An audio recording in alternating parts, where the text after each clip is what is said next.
The moment someone asks you to prove you're not after their money, they've already told you exactly what they think you're worth.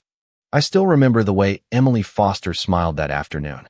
To everyone else in the room, it looked warm, elegant, almost affectionate. But I had known her long enough to recognize the difference between a smile born from happiness and one carefully rehearsed to soften something that would hurt. We were sitting inside the private conference room of one of the finest law firms in downtown Chicago. Floor-to-ceiling windows overlooked the city skyline, sunlight bouncing off the glass towers as if the entire world had gathered to celebrate us. In just 3 weeks, Emily and I were supposed to become husband and wife. The polished walnut table between us held only a leather folder and 2 expensive fountain pens. Nothing else. Yet somehow that folder felt heavier than everything we had built together over the past 2 years. Emily folded her hands gracefully. I hope you won't misunderstand. Those words are usually followed by something people already know will hurt. She slid the folder toward me. My attorney prepared a prenuptial agreement. I glanced down without touching it. She continued before I could say anything. You know how hard I've worked for everything I have. She wasn't wrong. Emily had built a successful luxury skincare company that had recently been valued at nearly $5 million. Every magazine interview called her one of Chicago's fastest rising entrepreneurs. She deserved every compliment for her discipline and determination. I just think it's the responsible thing to do. Responsible. That word echoed inside my head. Across the table, her parents exchanged approving looks. Her mother smiled proudly. This protects both of you. Her father leaned back in his chair. It's nothing personal, Ryan. Nothing personal. Funny how the most personal moments in life always begin with those exact words. Emily reached across the table and gently touched my hand. I know you love me. I do. And I love you. She hesitated for barely a second. But business is business. I looked down at the contract. Page after page. Explained that everything Emily owned before marriage would remain hers. Future appreciation. Investments. Real estate. Company equity. Retirement accounts. Even gifts exceeding a certain amount. Every possible scenario had already been anticipated by lawyers billing thousands of dollars an hour. Then my eyes stopped on one sentence. In the event of divorce, neither party shall claim any ownership interest in the separate assets of the other. I almost smiled. If only they knew how ironic that sentence really was. Emily misunderstood my expression. I hope you're not offended. I slowly closed the folder. I understand. Relief immediately spread across her face. So, she pushed one of the pens toward me. You'll sign? Around us, everyone seemed to stop breathing. Her attorney adjusted his glasses. Her mother watched me carefully. Even the receptionist passing outside the glass wall glanced in our direction. They all expected questions. Negotiations. Arguments. Maybe wounded pride. Instead, I uncapped the pen. Emily blinked. That's it. I nodded. If this gives you peace of mind. I signed my name. Ryan Mitchell. One smooth signature. Less than 5 seconds. Silence filled the room. Emily looked almost surprised by how easy it had been. You didn't even read the rest. I read enough. Her father laughed. That's what I like to see. A practical young man. Practical. If only he knew. Emily stood up and wrapped her arms around me. Thank you for understanding. I hugged her back. She had no idea that the paper she held so tightly didn't protect her $5 million from me. It protected my $300 million from becoming part of hers. Not because I had planned it that way. Not because I wanted revenge. But because years ago I had promised myself that if I ever fell in love again, I wanted someone to choose Ryan Mitchell. Before they ever discovered the man the financial world quietly called one of the most successful private investors in America. As Emily happily handed the signed agreement to her attorney, my phone vibrated silently inside my jacket. One message. Board meeting confirmed. Acquisition closes tomorrow. Your presence is required. I locked the screen before anyone could see it. The wedding was still 3 weeks away. None of them knew that by the time we walked down the aisle, everything they believed about me was already about to collapse. Some people mistake silence for weakness. The truth is, silence is often the most expensive luxury in the room. When we stepped out of the law firm, Emily slipped her hand into mine as though nothing unusual had happened. The Chicago breeze carried the scent of rain, and traffic hummed below the towering buildings. She looked genuinely relieved, almost lighter than she had when we walked in an hour earlier. I'm so lucky you understand me, she said, smiling. I hope so. She laughed softly. No, really. Most men would have been offended. I looked at her for a moment. Would you have blamed them? She hesitated before answering. I guess, maybe a little. There it was. Not cruelty. Not arrogance. Just certainty. Emily had spent years building a company from nothing. She trusted contracts more than promises, accountants more than emotions, and preparation more than faith. Part of me admired that. The other part wondered if she had forgotten that marriage wasn't a merger. Her phone buzzed. Almost instantly, she smiled. My mom wants us to come over tonight. For dinner. And to celebrate. I almost laughed. Celebrate what? The engagement? Or the successful execution of the prenup? Either way, I nodded. Sure. Emily's parents lived in a gated community overlooking Lake Michigan. Their house was beautiful. 5 bedrooms. Imported marble floors. A wine cellar large enough to impress people who measured success by square footage. The moment we walked in, her father handed me a glass of expensive bourbon. Ryan. Sir. I've got to admit. He raised his glass. You surprised me today. How so? I expected resistance. I smiled politely. I didn't see the point. He laughed loudly. Exactly. He looked around the room. That's maturity. Emily's mother joined the conversation carrying a tray of appetizers. I told Robert you were different. She smiled warmly. Not every man can marry a successful woman without feeling threatened. Threatened. Interesting choice of words. I've never been threatened by Emily's success. I know. She patted my shoulder. That's why she'll take good care of you. Nobody noticed how quiet the room became after that sentence. Emily didn't correct her. Her father didn't either. Maybe they didn't mean anything by it. Or maybe they did. Either way, I simply smiled. Dinner continued with stories about Emily's company. Revenue. Expansion. Future investors. Magazine interviews. Every conversation somehow circled back to her achievements. I was genuinely proud of her. But after nearly 2 hours, I realized something. No one had asked about my work. Not once. Finally, her younger cousin broke the pattern. So, Ryan. He looked curious. What exactly do you do? Emily answered before I could.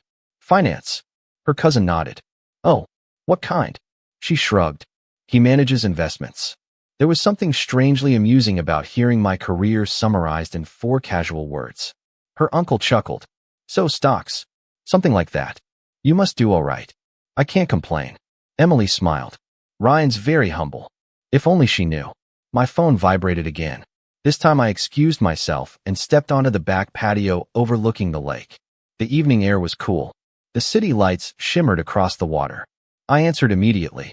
Everything's ready, Mr. Mitchell. It was Ethan, my chief operating officer. The shareholders signed 30 minutes ago. And the acquisition? Completed. I closed my eyes for a second. Months of negotiations. Dozens of meetings. Hundreds of employees depending on one decision. Finished. Congratulations, Ethan said. You officially control the entire group now. I looked back through the dining room windows. Emily was laughing with her family, completely unaware. Thank you. We'll need you in New York tomorrow. I'll be there. Should we announce your appointment as executive chairman this week? I watched Emily from across the glass. Not yet. Aren't you tired of hiding? Every day? But not yet. Give it a little longer. As you wish. The call ended. I slipped the phone back into my jacket just as Emily opened the patio door. There you are. Work, a few emails. She wrapped her arms around mine. My dad likes you much more now. Does he? He says signing the prenup proved you weren't interested in money. For the first time that evening. I almost laughed out loud. If Robert Foster knew the man standing beside his daughter had quietly completed a multi-billion-dollar corporate acquisition less than 5 minutes earlier, he would realize the only person in this family who had never cared about money was me. I learned long ago that people don't reveal who they are when life is difficult. They reveal themselves when they believe they've already won. The weeks leading up to our wedding disappeared faster than either of us expected. Emily buried herself in seating charts, floral arrangements, and endless meetings with wedding planners. Every evening, our apartment looked less like a home and more like the headquarters of a luxury event company. Fabric samples covered the dining table. Guest lists were taped to the refrigerator. Boxes filled with invitations occupied half the living room. She loved every second of it. Watching her become excited over tiny details reminded me why I had fallen in love with her in the first place. She cared. About everything. Sometimes too much. One Saturday morning, while she debated between two nearly identical shades of ivory for the reception tablecloths, I quietly answered another call from Ethan. The integration is complete. Any issues? None. The board unanimously approved your restructuring plan. I stared out the apartment window. Good. And the media? They still don't know you're the principal owner. Keep it that way. There was a brief silence. You really intend to walk into your own wedding without telling her? I do. You trust this plan? I smiled faintly. It isn't a plan. It's a choice. After hanging up, I slipped my phone into my pocket just as Emily walked into the room, carrying another catalog. There you are. She dropped onto the couch beside me. I need your opinion. She opened the book. Gold chairs or white chairs? I looked at both pages. They're almost identical. Her eyes widened. They are absolutely not identical. I laughed. My mistake. She playfully nudged my shoulder. You men never notice details. Maybe she was right. Or maybe I had simply spent years learning that the details people ignored were usually the ones that mattered most. A few days later, Emily invited me to lunch with two of her closest friends. Ashley and Monica had known her since college. Both successful, both outspoken, both curious about me. The restaurant overlooked the river, filled with professionals escaping their offices for an expensive midday meal. Conversation flowed easily until Ashley smiled across the table. So, Ryan. Yes. I heard about the prenup. Emily laughed. My mom told everyone. Ashley nodded approvingly. Smart move. Monica agreed. You never know these days. Neither woman looked directly at me when they said it. They didn't have to. Ashley stirred her iced tea. No offense. None taken. I've seen too many women lose everything because they trusted the wrong man. Emily squeezed my hand beneath the table. I knew Ryan would understand. Ashley smiled. He's different. Then came the sentence that stayed with me long after lunch ended. Not everyone gets the opportunity to marry into success. Nobody corrected her. Not Emily. Not Monica. Not even the waiter standing nearby pretending not to listen.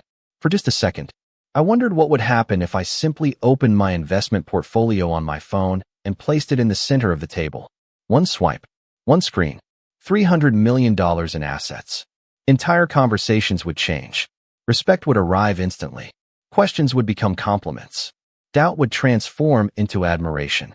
And every word spoken over the past month would suddenly sound very different. Instead, I picked up my coffee. I've always believed success isn't something you marry into. Ashley tilted her head. What do you mean? You build it. She smiled politely, clearly assuming I was speaking in general terms. Only I knew I wasn't. Later that evening, Emily and I walked along the Chicago Riverwalk. The skyline reflected across the water, glowing beneath the setting sun. She slipped her arm around mine. I've never been happier. I'm glad. She stopped walking. Can I ask you something? Of course. Have you ever wished your career had turned out differently? The question caught me off guard. What makes you ask? I don't know. She looked almost embarrassed. Sometimes I wish you were more ambitious. I looked at her quietly. I mean, she rushed to explain. Not because of money. I just think you're capable of more. I smiled gently. You might be right. She leaned her head against my shoulder. I know one day you'll be successful. One day? I wrapped my arm around her. She had no idea that everything she hoped I might become, I had already become years before we ever met. And as we continued walking beneath the city lights, another black SUV rolled silently past us before disappearing into traffic. Emily never noticed it. She never noticed the driver glance toward me, or the respectful nod he gave before pulling away. She was too busy planning our future, completely unaware that my past was about to walk straight into our wedding. Power is easiest to recognize when someone uses it loudly. Real power is different. It enters a room quietly, and somehow everyone stands straighter. 3 days before the wedding, Emily asked me to meet her at the Grand Hawthorne Hotel for the final reception walkthrough. It was one of the most exclusive venues in Chicago. White marble floors, crystal chandeliers, a ballroom large enough to host governors, celebrities, and people who never checked the price before ordering. Emily was already inside when I arrived. She stood beside the wedding planner, reviewing flower placements with the seriousness of someone negotiating a peace treaty. Ryan. She waved me over. You're late. By 4 minutes. 4 important minutes. I smiled. Then I apologize. The wedding planner barely acknowledged me. Her name was Vanessa, and from the first day we met, she had treated me like a decorative accessory Emily had selected to complete the event. Mr. Mitchell, she said, we've finalized nearly everything. Good. We still need your approval on the groom's lounge. Emily laughed. He'll approve whatever I choose. Vanessa smiled. I'm sure he will. Before I could respond, the hotel manager approached us quickly. He was a tall man in his 50s with silver hair and a carefully controlled expression.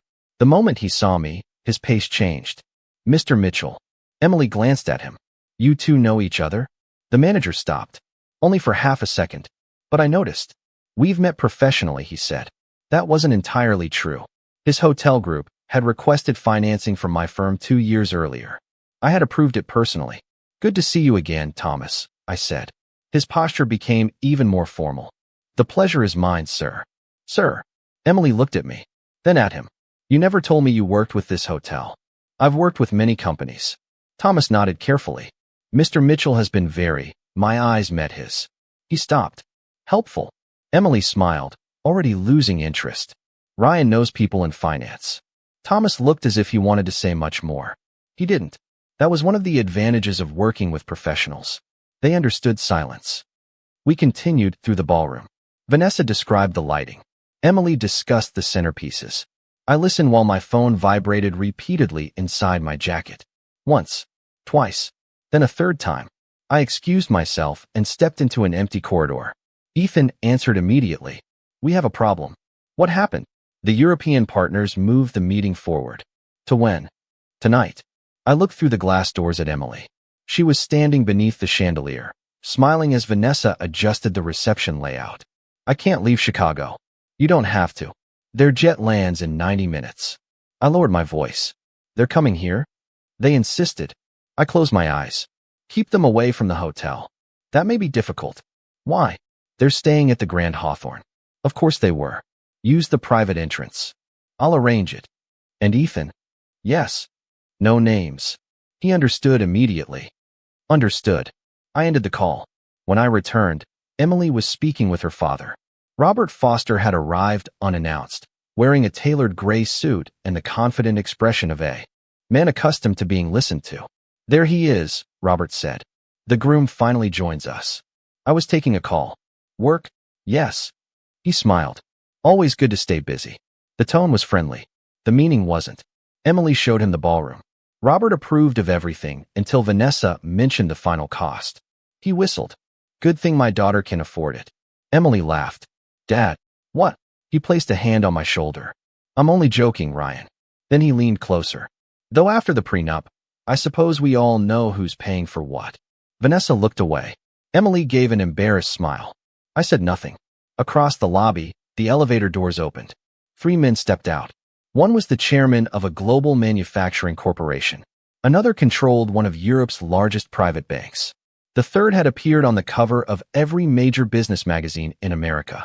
They saw me instantly, and all 3 began walking in my direction. Robert was still talking. Emily was still smiling. Vanessa was still holding her clipboard. None of them noticed the hotel manager rushing toward the men, trying to redirect them. For one dangerous second, I thought the truth was about to surface beneath the chandelier. Then the banker met my eyes. I gave the smallest shake of my head. He understood. The 3 men changed direction without a word and disappeared into a private hallway. Emily turned just late enough to see their backs. Was that Victor Lang? Robert stared after them. I think it was. Emily looked at me. Do you know him? I slipped my hands into my pockets. I know of him. That answer seemed to satisfy her. But Thomas, standing near the front desk, looked at me differently. He knew exactly why 3 of the world's most powerful businessmen had crossed a hotel lobby to greet me. And as Emily returned to discussing flowers, I realized keeping my secret until the wedding might be harder than I had imagined. Because powerful people can hide many things. Their money, their influence, their intentions. But eventually, someone always recognizes them. Humiliation doesn't always arrive with shouting. Sometimes it comes wrapped in a smile, dressed for a wedding. The rehearsal dinner was held the night before the ceremony. Nearly everyone who mattered to Emily was there. Family, college friends, business partners. a few local politicians, even several investors who had backed her company in its early years. The ballroom glowed beneath soft golden lights, and a string quartet played quietly in the corner while waiters moved between tables carrying glasses of champagne. Emily looked breathtaking. She wore a simple ivory dress instead of her wedding gown, her hair resting gently over one shoulder as she greeted every guest with effortless confidence. Watching her laugh made me wonder if I had made the right decision by keeping my secret. Maybe after tomorrow, none of this would matter anymore. Robert Foster stood near the center of the room holding a glass. Ladies and gentlemen, the conversations faded. I'd like to say a few words. Everyone turned toward him. He smiled proudly at Emily. My daughter has always exceeded every expectation. The room applauded. She built an incredible company before turning 35. More applause. She's proof that determination always wins.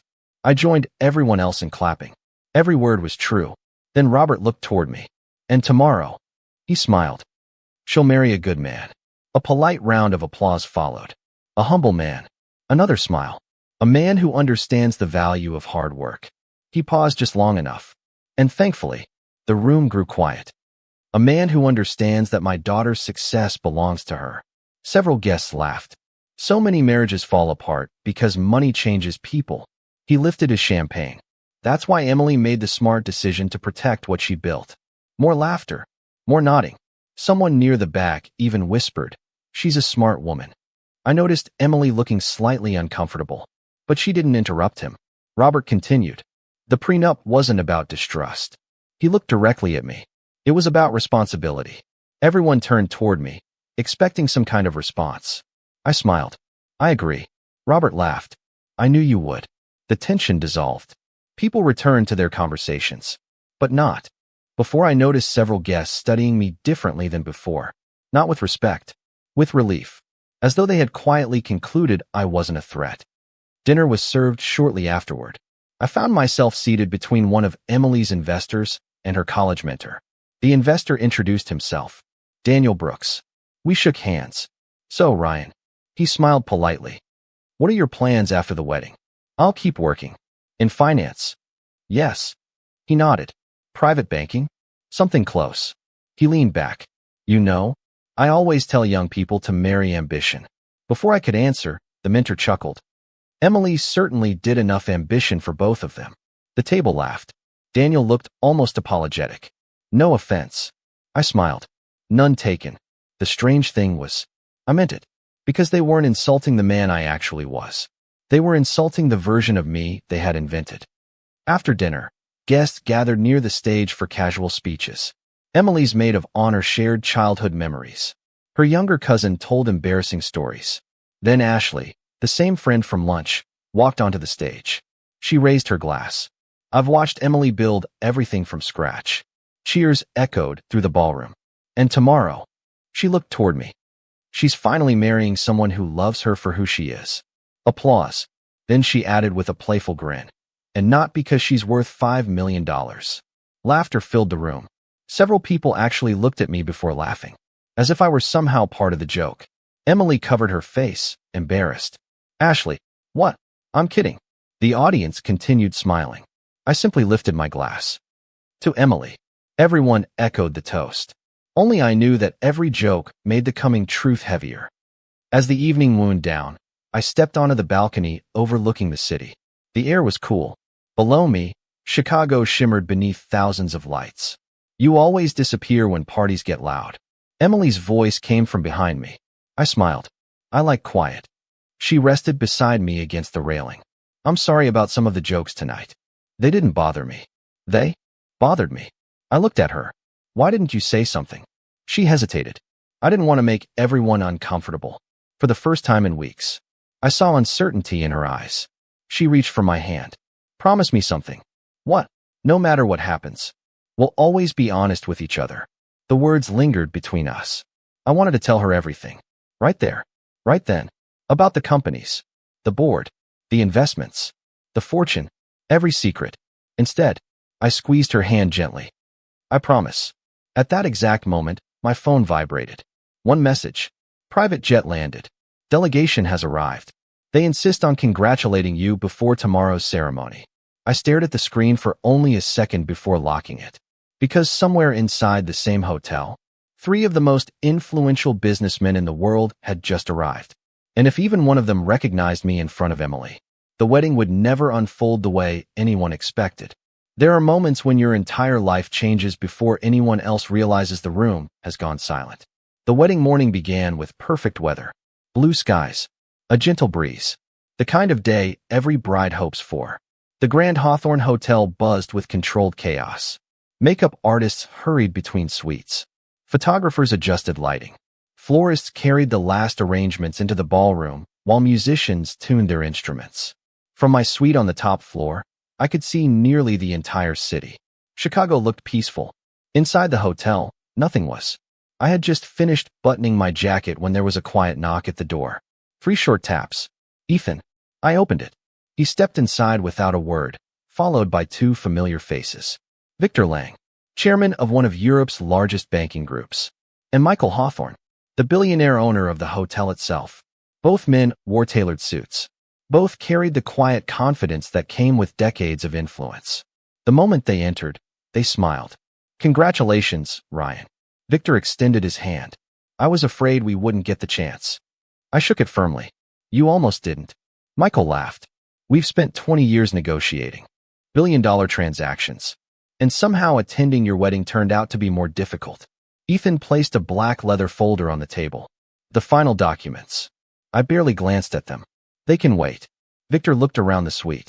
So this is where you've been hiding. I wasn't hiding. No. He smiled knowingly. The financial press has spent years trying to discover who actually controls Mitchell Capital. And here you are, pretending to be an ordinary investment manager. I prefer ordinary. Michael chuckled. I've never met a $300 million man who preferred ordinary.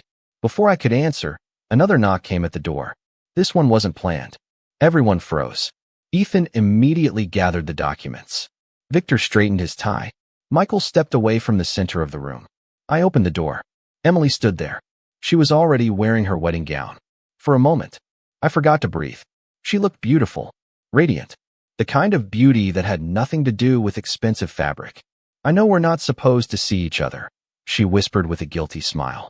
I just wanted 1 minute. Come in. She stepped inside, then stopped. Her eyes moved across the room. Victor, Michael, Ethan, 3 men she had never expected to find in the groom's suite. Oh, I'm sorry. I didn't realize you were in a meeting. Michael smiled politely. Not at all. Victor nodded. We were just leaving. Emily looked at them again. Something about their faces seemed familiar.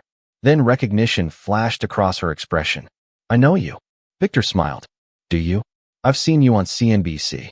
The room became perfectly still. Emily looked toward me. Ryan, you know Victor Lang? Before I could answer, Victor spoke first. We've worked together. Emily blinked. Together? In finance. Her eyes shifted to Michael. And you own this hotel. Michael inclined his head. I do. Emily looked back at me, confused. I don't understand. Neither did I. Because this conversation was unfolding hours earlier than it should have. Victor noticed the panic I was trying to hide. He smiled calmly.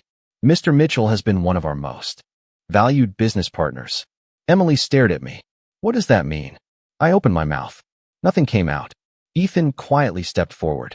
Mrs. Foster. He stopped himself. Miss Foster. Perhaps this conversation should wait. Emily ignored him. She was looking only at me now. Ryan, what aren't you telling me? The silence lasted only seconds. It felt like years. Then Robert Foster's voice echoed from the hallway. Emily, are you in there? She never took her eyes off me. I'm here, Dad. The door opened wider. Robert stepped inside. He saw Victor first, then Michael, then Ethan. His confident smile disappeared instantly. Victor Lang. Michael Hawthorne. He looked from one face to another before finally stopping at me. What is going on? No one answered. Victor simply extended his hand toward Robert. Good morning. I'm Victor Lang. It's an honor to finally meet the father of the woman marrying Mr. Ryan Mitchell. Robert shook his hand automatically, still confused. Then Victor said the one sentence I had spent 2 years trying to prevent anyone from hearing. I must congratulate you. Very few families have the opportunity to welcome one of America's youngest billionaire investors into their lives. The room went completely silent. Emily slowly turned toward me. Her eyes filled not with excitement, but disbelief. The man she believed had signed a prenup to protect her $5 million had just been introduced as someone worth hundreds of millions. And in that single moment, every conversation, every joke, every assumption, every smile since the day we signed that agreement collapsed. The truth has a strange way of changing a room. 5 seconds earlier, everyone had been preparing for a wedding. Now no one seemed able to breathe. Emily stared at me as if she had never seen me before. "Hey, billionaire." She barely whispered the word. Victor immediately realized what he had done. "My apologies." I assumed. I gently raised a hand. "It's all right." "No, it wasn't." Robert looked at me with an expression I had never seen on his face before. Disbelief, then suspicion, then embarrassment. He cleared his throat. "There must be some misunderstanding." Victor frowned. "I assure you there isn't." Robert laughed nervously.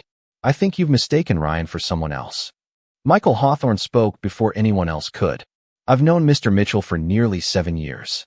There is no mistake." Silence. Emily slowly turned back toward me. "Ryan, is it true?" For 2 years I had imagined this conversation. I had rehearsed 100 different explanations. None of them seemed right anymore. "Yes." One word. That was all it took. Emily blinked several times. You own Mitchell Capital?" "I do." "The investment company?" "Yes." "The one that's always in the financial news?" I nodded. Her face lost all color. "But why?" I smiled sadly. "That's a much longer conversation." Robert suddenly interrupted. $300 million? Victor answered calmly. "Considerably more after last week's acquisition." I shot him a look. He stopped talking. Too late. Robert slowly sat down in the nearest chair as though his legs had stopped working. His wife covered her mouth. Ashley, who had entered the suite moments earlier searching for Emily, stood frozen near the doorway. She looked from me, to Victor, to Michael, then quietly whispered, "Oh my God." Word spreads faster than sound. Within minutes, people throughout the hotel had begun whispering. Nobody knew the details. Only fragments. The groom. Investment empire. Hundreds of millions. Secret billionaire. Guests who had barely acknowledged me yesterday were suddenly introducing themselves. People I had spoken to for months suddenly remembered my name. Business cards appeared. Compliments became effortless. Smiles became wider. Nothing about me had changed. Only what they believed about me. That was the saddest part. Emily found me alone in the chapel 20 minutes later. The ceremony hadn't started yet. Sunlight streamed through the stained glass windows, painting colors across the empty rows of chairs. She walked slowly toward me. "I need you to explain." "I know." She stopped only a few feet away. "Were you ever going to tell me?" "Yes." "When?" "After the wedding." She looked, almost hurt. "After. I wanted you to marry me." "Before knowing." Her voice trembled. "You thought I loved your money." "No. I wanted to know you loved me without it." Tears filled her eyes. "Ryan, I never cared how much you made." "I know." "Do you?" She took another step. "Because every conversation we've ever had, every plan, every dream, you already knew things I didn't. I knew my finances. You knew your entire life." She wasn't angry. Not exactly. She was grieving. Grieving the version of our relationship she thought had been built on complete honesty. "I should have trusted you sooner." "Yes." I didn't deny it. Because denying it would have been dishonest. She looked down at the engagement ring on her finger. Was the prenup completely meaningless? I almost smiled. "It protected me far more than it protected you." She closed her eyes. Realization finally settled over her. The agreement everyone had celebrated. The contract her father had praised. The document people had used to quietly measure my worth. Had actually been shielding hundreds of millions of dollars they never knew existed. Irony can be cruel. A quiet knock interrupted us. Ethan stood outside the chapel. "They're ready." I nodded. "Thank you." He hesitated before leaving. Emily looked toward the open doorway. "Does everyone know?" "Only the people who already worked with me." She laughed softly through her tears. "So, I've been the last person. You were the only person I wanted to tell myself." She searched my face for several long seconds. "I don't know whether to hug you or slap you. I'd probably deserve either." For the first time since everything exploded, she smiled. A small one. Fragile. Real. Then footsteps echoed through the hallway. The wedding coordinator hurried toward us. We're ready. The guests are seated. The ceremony begins in 2 minutes. Emily looked at me one last time. Everything between us had changed. Trust, pride, pain, love. Nothing looked the same anymore. She reached for my hand. Not because I was wealthy, not because she finally knew the truth, but because beneath every secret, I was still the man she had agreed to marry. The question neither of us could answer anymore was whether that would still be enough. People often think money changes relationships. It doesn't. Money simply removes the disguise people wear around it. Emily and I stood at the entrance to the chapel while nearly 200 guests waited inside. The wedding coordinator whispered nervously, "Everyone is ready." No one moved. Emily looked at me. "I need one more answer." I nodded. "Ask." She took a slow breath. "When we met, did you tell me you managed investments because you wanted to hide who you were?" "Yes." "Did you ever lie to me?" "No." "You never asked how much I managed." She thought about it. She was right. I had answered every question she asked. I had simply never answered the ones she never thought to ask. "There was one thing I couldn't understand," she said quietly. "The prenup." I smiled sadly. "You wanted to know why I signed it so easily." She nodded. "I thought you signed because you had nothing to lose." I reached inside my jacket and removed a thin envelope. "I signed because I had everything to lose." She stared at it. "What is that?" "A copy." "Of what?" "The agreement my attorneys prepared before yours." She slowly opened the envelope. Inside was another prenup. Mine. She scanned the first page. Then the second. Her breathing changed. This protects your assets." "Yes." "Hundreds of millions." "Yes." She continued reading. "If our marriage ended, she would have received exactly what she brought into it. No less. No more." The agreement was remarkably fair. There were no punishments. No hidden conditions. Only one principle. Neither of us would ever profit from the other's wealth. Emily looked up. "You never asked me to sign this." "No." "Why?" "Because the moment you handed me yours, I no longer needed mine." Confusion crossed her face. "I don't understand." "Your prenup already accomplished exactly what I wanted. It proved neither of us could marry for money." The realization struck her slowly. If she had insisted on protecting her own fortune, then legally she had also protected mine. Without realizing it, I smiled. "So I signed. For me, not for you." A tear rolled down her cheek. "I spent weeks believing you were sacrificing something." "You were. So were you." She folded the document carefully. "I'm sorry." I shook my head. "For what?" "For every time I let someone make you feel small." I remained silent. She continued anyway. "My father. Ashley. My friends. The investor. The jokes. The comments. I heard all of them. I know. You never defended yourself." "I didn't need to." Her voice cracked. "But I should have." That sentence hurt more than every joke combined. Because she was right. Not about my reputation. About our marriage. Marriage is supposed to be two people protecting each other. She hadn't realized I needed protecting.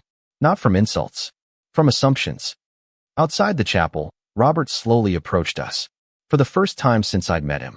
He looked uncertain. "Ryan, may we talk?" Emily stepped aside. "I'll give you a minute." Robert waited until she disappeared down the hallway. Then he looked directly into my eyes. "I owe you an apology." "You don't owe me anything." "I do." His voice was lower than I had ever heard it. "I judged you. I underestimated you. I assumed." He stopped. "I know what you assumed." He nodded. "I thought you were fortunate my daughter chose you." A faint smile crossed my face. "And now?" He looked embarrassed. "Now I realize. She was fortunate too." I looked at him quietly. "No, we were both fortunate." His eyes softened. "Why didn't you tell me? Would you have treated me differently?" He answered without hesitation. "Yes. That's exactly why." He closed his eyes. Every father wants to believe he can recognize a good man. Robert had spent months measuring me by my bank account without knowing its balance. That realization weighed heavily on him. I failed. "No. You learned. There's a difference." The music inside the chapel finally began. The first notes of the processional echoed through the hallway. The coordinator hurried toward us again. "We have to begin." Emily returned. She looked at me differently now. Not with surprise. Not with admiration. With understanding. For the first time since we'd met. She wasn't seeing the man she believed I could become. She was seeing the man I had always been. She reached for my hand. One last question. I smiled. I thought we were finished. She smiled back through damp eyes. This one matters. What is it? If I'd never found out, would you still have married me today? I answered before she even finished speaking. Without hesitation, she squeezed my hand. Then let's stop proving what we're worth, and finally prove why we're here. Together, we turned toward the chapel doors. The guests rose to their feet. No one knew that the biggest promise of the day would not be spoken at the altar. It had already been made. The moment we both chose each other over the numbers attached to our names. People still ask me whether Emily and I got married that day. They expect the answer to be complicated. It isn't. Yes, we did. The ceremony lasted less than 20 minutes. The vows were simple. The rings were ordinary. There were no dramatic speeches. No surprise announcements. No mention of money. When the officiant pronounced us husband and wife, the room erupted into applause. Everyone thought they had witnessed a beautiful wedding. Only Emily and I knew we had also survived the hardest conversation of our lives. The reception felt different. Not because the decorations had changed. Because people had. The same guests who had ignored me during the rehearsal dinner now lined up to shake my hand. Business owners suddenly wanted to discuss investments. Investors wanted introductions. Politicians wanted photographs. Ashley approached me with an awkward smile. I owe you an apology. You don't owe me anything. I do. I made jokes. I judged you. I thought. I finished the sentence for her. That Emily was marrying beneath her. She lowered her eyes. I'm sorry. I smiled politely. I accepted your apology the moment you offered it. She looked relieved. Then I added, but remember something. She looked back at me. The wealthiest thing I owned yesterday was exactly the same thing I own today. What? My character. She didn't answer. She didn't need to. Later that evening, Robert found me standing alone near the ballroom windows. Chicago glittered beyond the glass. I've been thinking. He handed me a small envelope. What's this? The prenup. I looked down. It belongs to you. I don't need it anymore. Neither did I. Without opening it, I quietly tore the document in half. Then again, and again, the pieces fell into a nearby wastebasket. Robert watched silently. You know, I spent my whole life believing wealth was the best way to protect my daughter. I looked at him. And now? He smiled sadly. Now I think I should have spent more time teaching her how to recognize a good man. I extended my hand. He ignored it. Instead, he pulled me into a hug, the first one we'd ever shared. Months passed. Life gradually returned to normal. At least, our version of normal. Emily continued growing her skincare company. I continued leading Mitchell Capital. Only now there were no more secrets between us. Sometimes she attended board dinners with me. Sometimes I spent entire weekends helping package products for one of her launches. People often assumed we merged our businesses. We never did. Her success remained hers. Mine remained mine. That had always been the point. Not because of legal documents. Because of mutual respect. One evening, nearly a year after our wedding, we returned to the same law office where everything had begun. The same conference room. The same polished table. Even the same attorney. He smiled as we entered. I wasn't expecting to see you again. Emily laughed. We're not here for another prenup. He looked relieved. Good. So why are you here? Emily reached into her purse and placed 2 folders on the table. The attorney opened the first one. Our estate plan. He opened the second. The charitable foundation we had decided to create together. Its mission was simple. To provide scholarships for students whose financial circumstances caused people to underestimate their potential. The attorney looked up. Why this cause? Emily glanced toward me before answering. Because assumptions are expensive. I smiled. And talent is often invisible. As we walked out of the building, Emily slipped her hand into mine. You know something? What? I used to think success was measured by numbers. And now? She looked at me with the same smile she wore the day we first met. Now I think it's measured by who still stands beside you after the numbers disappear. I laughed softly. I like that definition. So do I. We reached the sidewalk. Chicago moved around us exactly as it always had. Cars rushed by. People hurried to work. Somewhere nearby, another couple was probably arguing about money. Another family was probably judging someone they didn't understand. Another person was probably being underestimated. I hoped they would eventually learn what we had. Because fortunes can be built. Companies can be sold. Markets rise. Markets fall. Money comes. Money goes.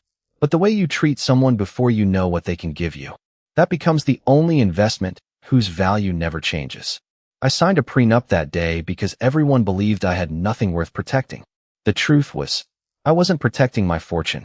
I was protecting the chance to discover whether someone could love the man before they ever admired the billionaire. In the end, that turned out to be the most valuable investment I ever made.